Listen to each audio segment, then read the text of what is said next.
Universidad de Quilmes.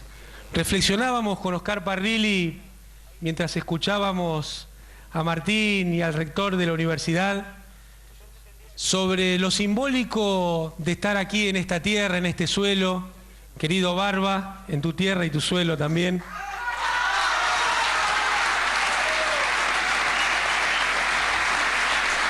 Pero fíjense ustedes, ¿no? Como siempre marca la presidenta, estos 10 años no han sido de políticas sectoriales, sino que han sido de una política de proyecto de país, una política nacional y popular que tiene distintos ejes: el educativo, el social, el económico, el de la salud. Y todos esos ejes se van concatenando. Miren, hoy estamos en esta Universidad Nacional de Quilmes y fíjense, ¿no? Era una fábrica.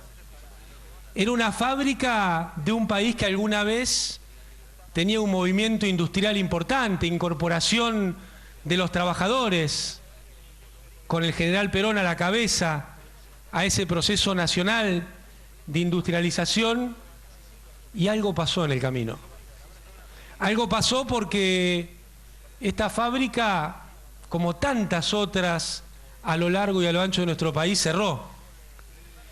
Y si fuera una cuestión individual de los dueños de la fábrica, bueno, pero al perder el proyecto de país, dejó de ser una cuestión individual para ser una cuestión colectiva.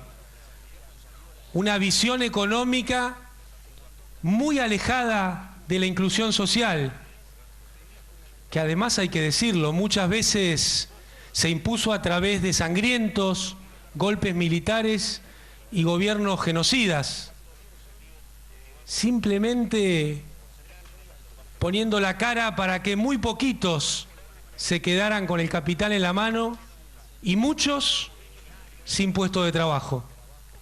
Y cuando muchos se quedan sin puesto de trabajo, lo que termina desapareciendo es el proyecto de país, el proyecto colectivo, el proyecto que nos incluye a todos soñando un destino común, donde cada uno puede desarrollarse, sí, por su esfuerzo, pero hay políticas que hacen posible ese desarrollo. Créanme, no hay posibilidad de desarrollo individual si no hay un proyecto de país.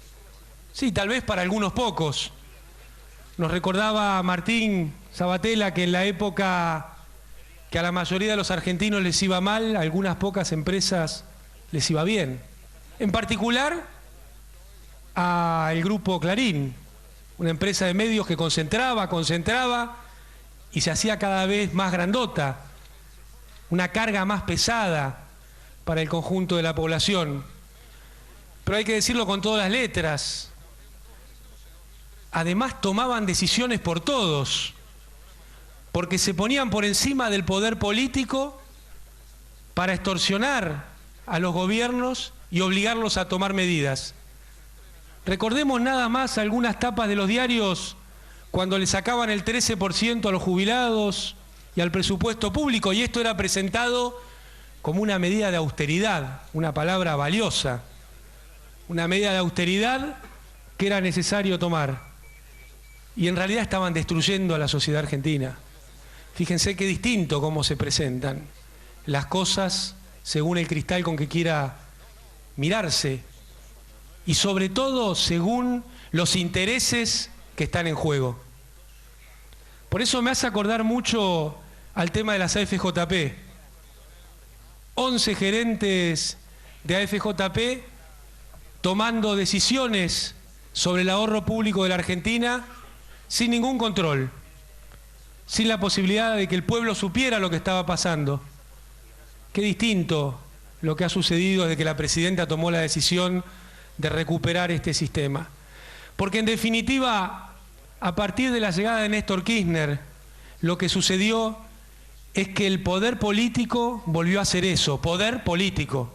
La decisión soberana del pueblo expresada en liderazgos que no se dejaron extorsionar, que no se dejaron llevar por delante, que no se dejan ni un solo día empujar por la tapa de algún diario o por algún grupo mediático que pretende llevarse por delante al gobierno. Eso es lo que estamos viviendo desde el año 2003. Por supuesto con dificultades, por supuesto con sinsabores, pero sin aflojar un solo día, porque como dijo ese gran presidente que refundó la Argentina, este equipo no vino para dejar las convicciones en la puerta de la Casa Rosada.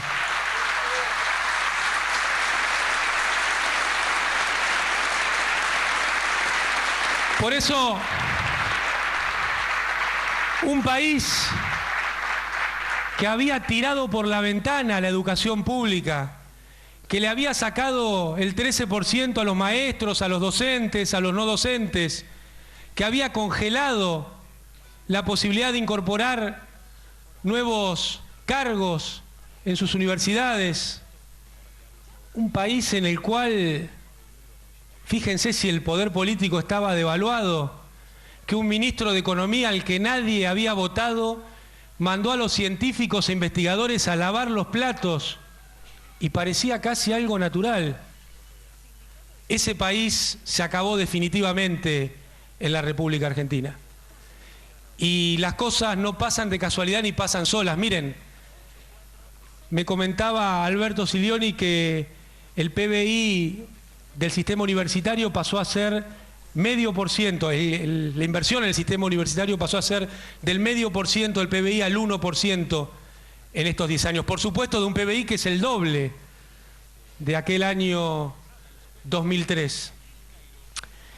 Y también el sistema educativo público en general fue creciendo, no solo el sistema universitario, y no solo en términos de docentes, de inversión en infraestructura, sino también ese hecho igualador que es la posibilidad de que los chicos y las chicas de la escuela secundaria tengan su netbook para ponerlos en pie de igualdad con todos los niños y niñas y prepararse para un futuro que va a ser sin duda necesaria mucha capacitación para poder desenvolverse en el mismo. Y fíjense cómo todo se va encadenando, porque el país, quienes llevan adelante las políticas del país, tienen que tomar decisiones. Tomar decisiones es decidir prioridades, es decidir cómo se asignan los recursos. Fíjense ustedes, en la Argentina hasta el año 2003 se utilizaba el 5% del PBI para pagar la deuda externa y el 2% se invertía en el sistema educativo. Y entonces, recordarán, parte de la inversión hoy es en la Facultad de Ciencias Económicas de esta Universidad de Quilmes. Recordarán que se fueron tomando medidas osadas. Se le pagó completo al Fondo Monetario Internacional para sacárselo de encima a él y a sus recetas de una vez y para siempre. Se hicieron canjes con bonistas obteniendo quitas de los mismos. Y miren, ¿para qué sirvió todo esto? Porque muchas veces parecen hechos desconectados. Justamente lo que permitió es revertir la ecuación de la asignación de recursos. A partir de esas medidas se pudo dar vuelta a esa ecuación y en este año 2013 vamos a estar superando el 6,5% del PBI y vamos a utilizar solo el 2% del PBI para pagar deuda. Para esto se pelea y se pone la cara todos los días.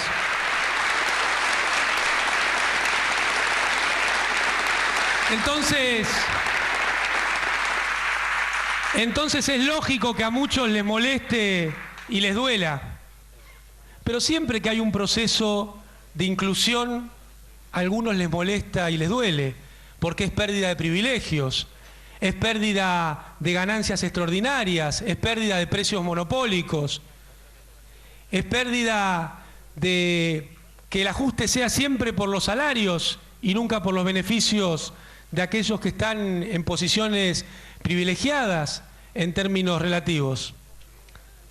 Y bueno, esto viene completo. ¿Cómo no nos van a pegar si le sacamos toda la publicidad de las AFJP que iba a 1 o 2 grupos mediáticos solamente?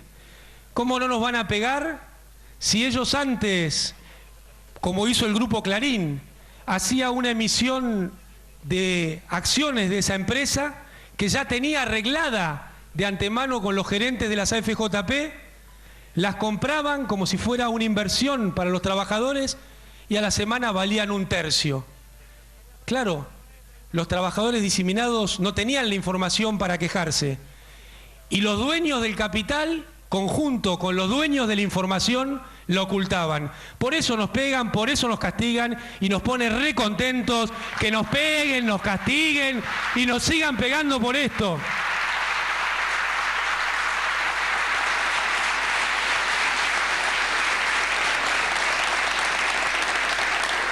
Porque en definitiva, Juan Manuel, cuando visitamos universidades que eran fábricas que tuvieron que cerrar y hoy son centros de estudios llenos de vida, llenos de jóvenes que vienen con todas sus ilusiones, en esa idea de igualdad que tiene Cristina Fernández de Kirchner, porque tiene que ser todo idéntico para todos. Ayer veíamos en el cruce, aquí cerquita, en Florencio Varela, un hospital que realmente estaba buenísimo. Permítame que se lo diga así, porque en la Argentina el equipamiento que hay ahí lo tienen una o dos instituciones privadas y un hospital público que ha hecho 61 trasplantes gratuitos en nuestro país.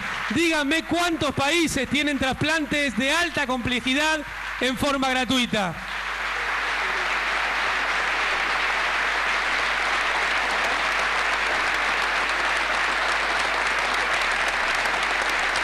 Y hoy aquí, yo creo, compañeras, compañeros más jóvenes, estamos haciendo otro hecho colectivo que va a ser trascendente. Como nos decía Martín hace un rato, la posibilidad de que haya muchas voces, la posibilidad de que esas voces sean diversas. No importa que nos gusten o no, lo que importa es que haya muchas y que sean diversas y que nadie las haga callar. Pero ¿saben una cosa? Algo que el monopolio estaba destruyendo es la cultura argentina. Porque cuando uno ve que en los canales de cable ve solamente culturas de otros países, perdónenme que me refiero a un hecho que pasó ayer, las cosas terminan como terminaron ayer, con una cultura extranjera que no da ninguna respuesta en nuestro país, que no genera ningún valor nuevo y que termina, yo diría, en una tragedia cultural, realmente en una tragedia cultural, con la mejor valoración artística que nosotros podamos hacer de lo que se hace en todo el mundo. Estamos convencidos que hay que apoyar y poner fondos a la creación y difusión de la cultura argentina, de nuestra cultura diversa, distinta.